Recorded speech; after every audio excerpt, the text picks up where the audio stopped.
What is it that forges a legend? Is it the force of will, the keenness of intellect, or the unwavering courage to stand against the tide? Across the vast and ancient continent of Africa, a land of incredible diversity and deep history, figures have risen whose actions resonated far beyond the battlefields they commanded.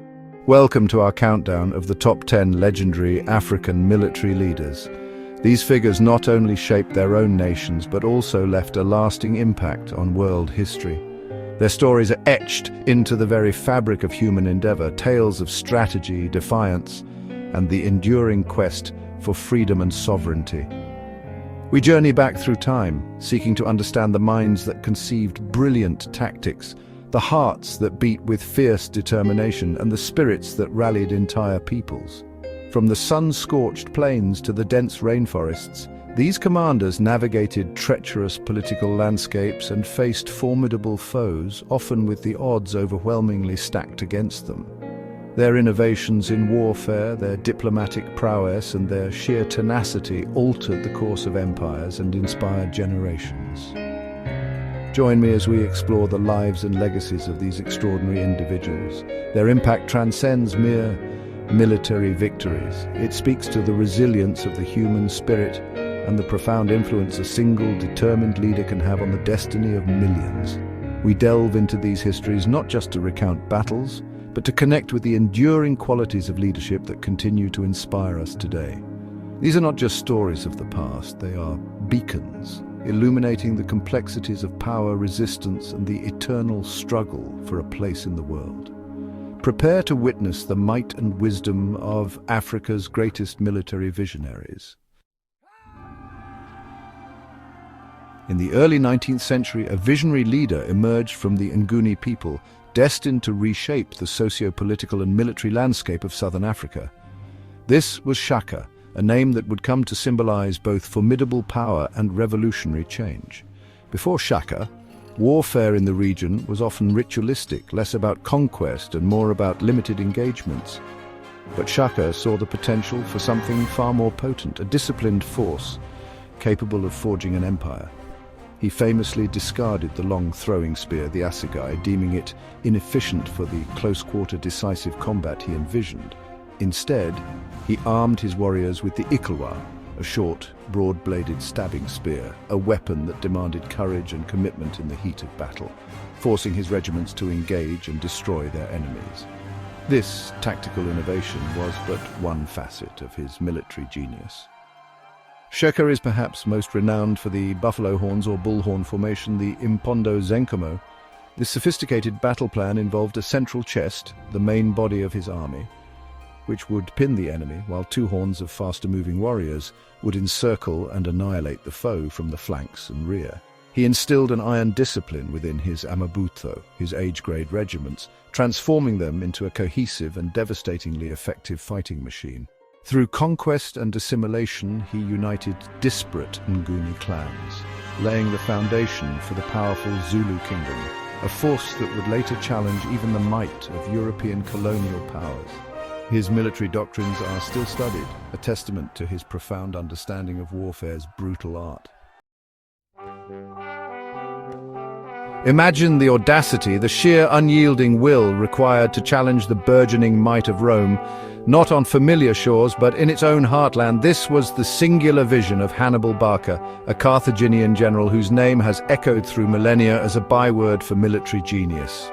In 218 BCE, he embarked on one of history's most legendary military feats, leading his diverse army, famously including war elephants, across the treacherous, snow-capped Alps. This was not merely a march, it was a statement of intent, a Herculean effort designed to bring the fight directly to an enemy that believed itself invulnerable within its Italian peninsula. The journey itself was a brutal test of endurance, a battle against nature before the battles against men even began. For over a decade, Hannibal waged a campaign of brilliance on Italian soil, inflicting a series of crushing defeats upon the Roman legions, most famously at Cannae, where his tactical mastery resulted in the near annihilation of a much larger Roman force. He understood the psychology of his enemy, exploiting their overconfidence and employing strategies of envelopment and surprise that left Roman commanders reeling. Though he ultimately did not achieve the final destruction of Rome, his campaigns during the Second Punic War pushed the Republic to the very brink. Hannibal's strategies, his ability to inspire a multi-ethnic army, and his unwavering determination against a superior power continue to be studied and admired in military academies worldwide, a timeless example of strategic thinking and bold leadership. In the 17th century, as European colonial ambitions began to cast a long shadow over the African continent, a figure of extraordinary resilience and cunning arose in the kingdoms of Ndongo and Matamba. Queen Nzinga Mbande, a name that resonates with defiance and astute statecraft, stood as a bulwark against Portuguese encroachment for over 3 decades. She was not merely a warrior queen, she was a master diplomat, a skilled negotiator and a brilliant military strategist who understood the complex interplay of power, alliances and resistance. Nzinga ascended to power in a period of intense crisis, with Portuguese slave traders and colonial forces seeking to dominate her people and their lands. She refused to be cowed. Nzinga employed a multifaceted strategy, at times engaging in direct military confrontation, leading her troops into battle with remarkable courage, and at other times forging strategic alliances with neighboring states and even with the Dutch, rivals to the Portuguese. She was known for her tactical flexibility, adapting her methods to suit the ever-changing circumstances of a protracted conflict. Her famous meeting with the Portuguese governor, where she is said to have sat on the back of a servant to assert her equal status when denied a chair, exemplifies her refusal to accept colonial subjugation. Queen Nzinga's long reign was a testament to her unwavering commitment to her people's sovereignty, making her an enduring symbol of resistance against oppression. Chapter 4. Samori Touré, the architect of West African resistance. As the scramble for Africa reached its zenith in the late 19th century, one man, Samori Touré, forged a powerful empire and mounted one of the most formidable and sustained resistances against French colonial expansion in West Africa. He was not born into royalty, but rose through his military prowess and charismatic leadership to establish the Wassoulou Empire, an Islamic state that stretched across parts of modern-day Guinea, Mali, Sierra Leone and Ivory Coast. Samori understood that to counter the technologically superior European forces, he needed more than just bravery. He needed a modern army and innovative tactics. He meticulously organized his forces, equipped them with firearms often acquired through trade or captured, and even established workshops for repairing and manufacturing weapons. Facing the relentless advance of the French, Samori Touré engaged in a protracted guerrilla war that lasted for nearly 2 decades. He employed scorched earth tactics, forcing the French to stretch their supply lines, and utilized his army's mobility to evade direct confrontation when the odds were unfavorable, only to strike back when an opportunity arose. His resistance was a testament to his strategic acumen, his organizational skills, and his ability to inspire loyalty and maintain cohesion among his diverse followers.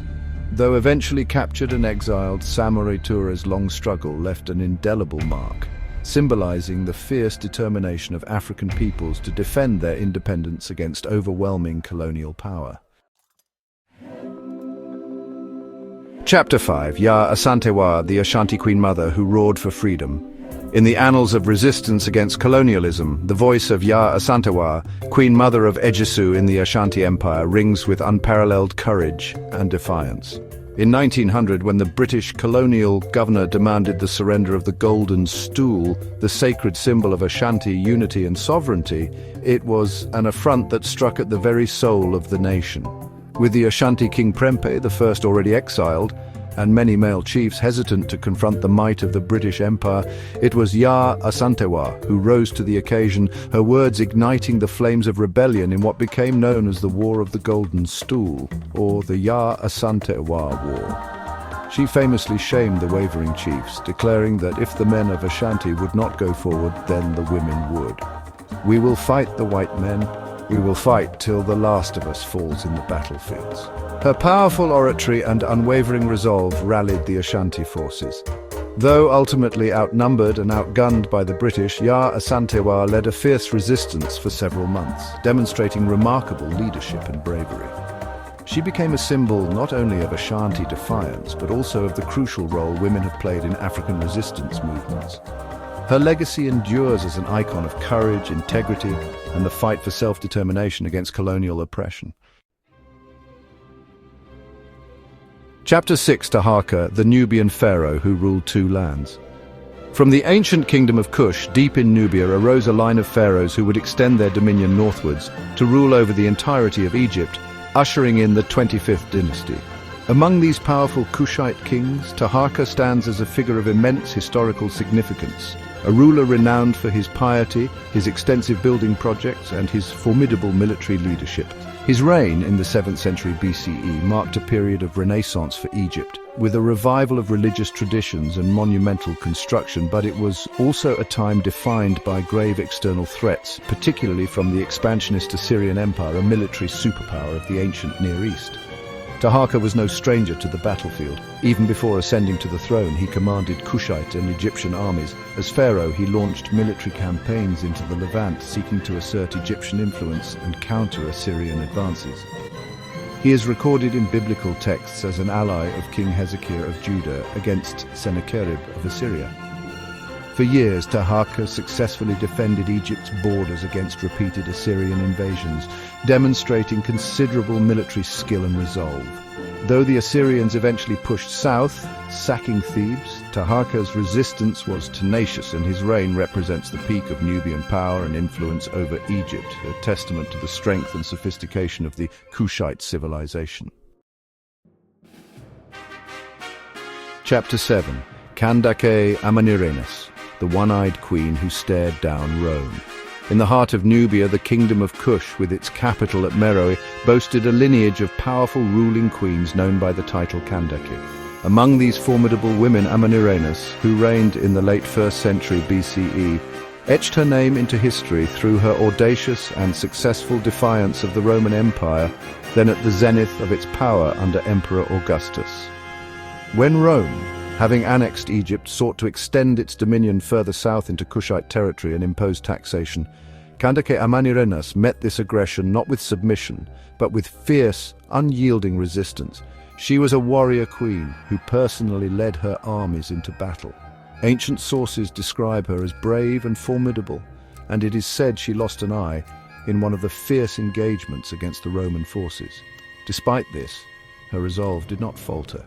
The Kushite armies launched daring raids into Roman Egypt, even capturing Roman standards and defacing statues of Augustus. The conflict raged for several years, with Roman legions pushing deep into Kush, but they found a determined enemy unwilling to break.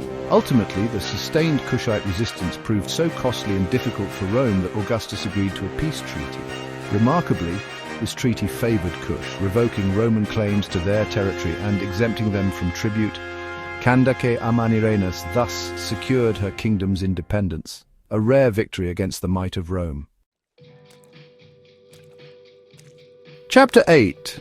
Imhotep, the architect of order and early strategy. While the sands of time have primarily remembered Imhotep as the brilliant architect of the step pyramid at Djoser, a revered physician and a high priest, his multifaceted genius likely extended into realms that shaped the very sinews of early Egyptian power, including military planning and state security. Living in the 27th century BCE during the Third Dynasty, Imhotep was Pharaoh Djoser's vizier, his most trusted advisor. In an era where the consolidation of the Egyptian state was paramount, the organizational skills required for vast construction projects like the step pyramid would have been intrinsically linked to the ability to mobilize and manage large numbers of people, a foundational aspect of military logistics and command. Though direct accounts of Imhotep leading armies are scarce, his role as chief counsel to the pharaoh would have invariably involved strategic thinking regarding the defense of the kingdom's borders and the maintenance of internal order. The very establishment of a strong, centralized state, which Imhotep was instrumental in building, required a framework for governance and security that laid the groundwork for Egypt's future military might. His contributions, therefore, can be seen as foundational, creating the stable and organized society from which military power could be projected. He was an architect not just of stone, but of the early Egyptian state, and by extension, its capacity for strategic action. Chapter 9. Ahmed al-Mansur, the Golden Sultan and conqueror of Songhai. At the close of the 16th century, Sultan Ahmed al-Mansur, whose epithet al-Dahabi means the golden due to the riches acquired from his campaigns, presided over a period of immense power and prestige for the Saadian dynasty of Morocco. His reign was marked by sophisticated diplomacy, grand architectural projects, and, crucially, bold military expansionism that reshaped the political map of West Africa. Al-Mansur was a shrewd and ambitious ruler who understood the strategic importance of the trans-Saharan trade routes, particularly the flow of gold, salt and slaves, which were largely controlled by the formidable Songhai Empire to the south. Determined to seize control of these vital resources, Al-Mansur dispatched a relatively small but well-equipped army, armed with arquebuses, across the vast Sahara Desert in 1591. This force met the much larger Songhai army at the Battle of Tondibi, near Gao. Despite being outnumbered, the Moroccan firearms proved decisive against the Songhai's traditional weaponry, leading to a catastrophic defeat for the Songhai Empire and its subsequent collapse. This victory allowed Morocco to extend its influence deep into the Sahel, controlling key trade centers like Timbuktu and Gao for a period. Ahmed al-Mansur's audacious campaign, though geographically challenging, demonstrated strategic foresight and a ruthless pursuit of imperial ambition. Chapter 10, Bai Bura, the Temne chieftain who defied a Hutt tax. In the twilight of the 19th century, as British colonial rule tightened its grip over Sierra Leone, a formidable resistance leader emerged from among the Temne people, Bai Bura of Kassa. He was not a king in the traditional sense, but a renowned warrior and a charismatic leader who had previously even fought alongside the British. However, when the British administration imposed a new, deeply unpopular Hutt tax in 1898, effectively taxing the homes of the indigenous population to fund the colonial infrastructure, Bai Bura became a central figure in the widespread uprising that followed, known as the Hutt Tax War. Bai Bura did not command a conventional army, but led a highly effective guerrilla campaign against the far better equipped British forces. Utilizing his deep knowledge of the local terrain, his warriors, drawn from various Temne and Loco communities, employed hit-and-run tactics, ambushes and strategic retreats. Frustrating British efforts to quell the rebellion for nearly a year, he proved to be an elusive and skilled tactician, earning a grudging respect even from his adversaries for his leadership and military prowess. Though eventually captured and exiled, Bai Bura's stand against colonial imposition became a powerful symbol of resistance, inspiring future generations in Sierra Leone and beyond in their struggles for self-determination. Chapter 11, the unfading light of courage and strategy. The echoes of these 10 remarkable leaders resonate through the corridors of history, reminding us that brilliance, courage and strategic acumen have flourished across the African continent for millennia. From Shaka Zulu's revolutionary formations to Queen Amanirena's defiance of Rome, each story paints a vivid picture of leadership in the face of immense challenges. They were not merely commanders of armies, they were architects of nations, defenders of cultures, and symbols of an indomitable spirit that refused to be extinguished by adversity. Their legacies are diverse, their methods varied, but their impact is undeniable. These figures navigated complex political terrains, harnessed the resources at their disposal with ingenuity, and inspired fierce loyalty in their followers. They adapted, innovated, and often stood as the last line of defense for their people's way of life. The study of their lives offers profound insights into the nature of conflict, the art of leadership, and the enduring human quest for freedom and dignity. Their stories are an integral part of Africa's rich tapestry, and indeed of our shared global heritage, offering lessons that remain strikingly relevant in our contemporary world. These leaders not only defended their lands, but also inspired future generations with their courage and strategic brilliance. Thank you for watching. And don't forget to like, share, and subscribe for more historical insights. May their stories continue to illuminate our understanding of the past and inspire our actions in the future, fostering a deeper appreciation for the diverse and powerful narratives that have shaped our world. Until next time, continue to seek knowledge and explore the profound depths of human history.